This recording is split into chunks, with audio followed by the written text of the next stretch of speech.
범인은 교살 시체를 목매달아 자살한 것처럼 꾸밀 수 있다고 진심으로 믿은 걸까요? 검시관이 대본에 꿰뚫어 본 것처럼 요즘에는 삼류 미스터리 드라마에서도 통하지 않을 트릭 같은데요. 여러분 안녕하십니까. 윌라 시그니처 오디오북 가공범 주인공이죠. 형사 고다이 역을 맡은 KBS 성우 이규석입니다. 반갑습니다. 저는 한마디로 행운이라고 말씀드리고 싶습니다. 수년 전에 같은 윌라 시그니처 오디오북을 통해서 백조와 박쥐라는 작품에서 동일인물 형사 고다이를 출연을 했었습니다. 이건 정말 제가 봤을 때는 행운이라고밖에 얘기할 수밖에 없는데요. 그러다 보니까 사실은 작품에 임할 때 처음보다는 조금 더 디테일하고 조금 더 기쁜 마음에 그리고 좀 무겁고 진중한 어떤 책임감까지 동반되면서 상당히 좀 심혈을 기울였다라고 말씀드릴 수 있겠습니다.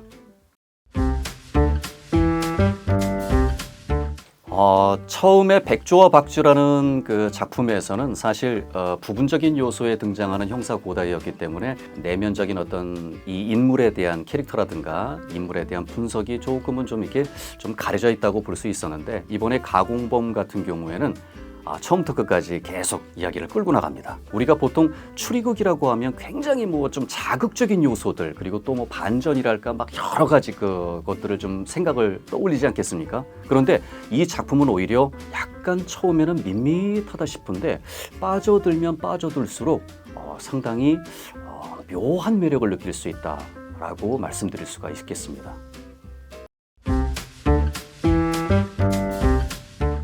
제가 생각했을 때는 어느 특정한 요소를 딱 뽑아서 장면을 설정하기보다는 전반적으로 계속 깊이 있게 빠져들어가는 그런 부분들 전체적인 부분 맥락으로 봤을 때 인상적인 부분이 좀 많이 좀 남았었고요. 다만 한 가지 좀 특이한 거는 형사 고다이의 대사에 있어서 좀 고맙습니다 또는 감사합니다, 죄송합니다 이런 표현들이 많이 등장합니다. 그래서 우리가 평상시에 형사를 떠올리면 좀 약간 상남자 스타일의 약간 좀 터프하고 뭐 이런 것들을 떠올리니까 이런 예의 바르고 점잖은 이미지는 잘 안 떠오르거든요. 그래서 저는 생각을 했습니다.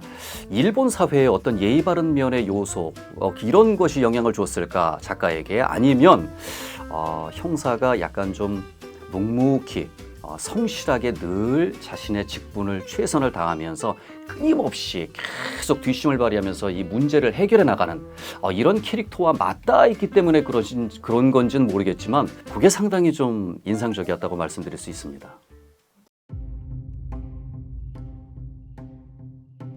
경시청의 고다이입니다. 특별수사본부를 설치하고 경시청이 총력을 기울여 수사하고 있습니다. 반드시 범인을 잡아 진상을 밝히겠습니다. 잠깐만요. 그렇다면 범인은 시체를 매달 끈을 미리 준비하지 않았다는 뜻일 텐데요. 빨랫줄이 없었다면 어쩔 작정이었을까요? 범인의 위장 공작이 어중간합니다.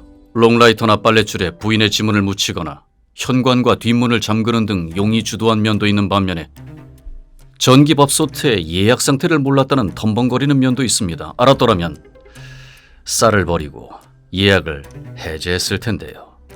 동반 자살하려는 사람이 이튿날 아침 식사를 준비한다는 건 부자연스러우니까요. 빨랫줄을 사용한 것도 그렇습니다.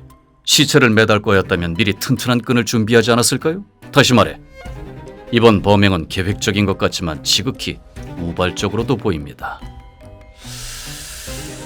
무엇보다 의문점은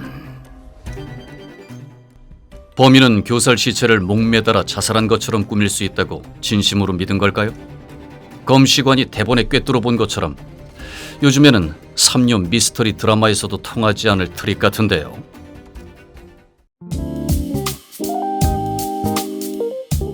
여러분 1년에 책 한 권 읽기 말처럼 그렇게 쉽지 않습니다. 저도 해보니까 한 권도 채 못 읽는 경우가 많습니다.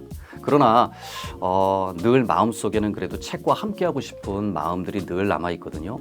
이럴 때 환경과 시간의 구애를 잘 받지 않는 윌라 오디오북과 함께 하십시오. 이렇게 가공범처럼 분량이 긴 소설의 경우에는 추리극의 같은 경우에는 직접 책을 계속 접하는 것도 물론 의미가 있겠지만 오디오를 함께 함으로써 뭔가 입체적으로 내용의 줄거리를 계속 집중해서 파악해가면서 들어가는 어떤 그런 면에 있어서는 훨씬 더 이점이 많을 거라고 생각을 합니다.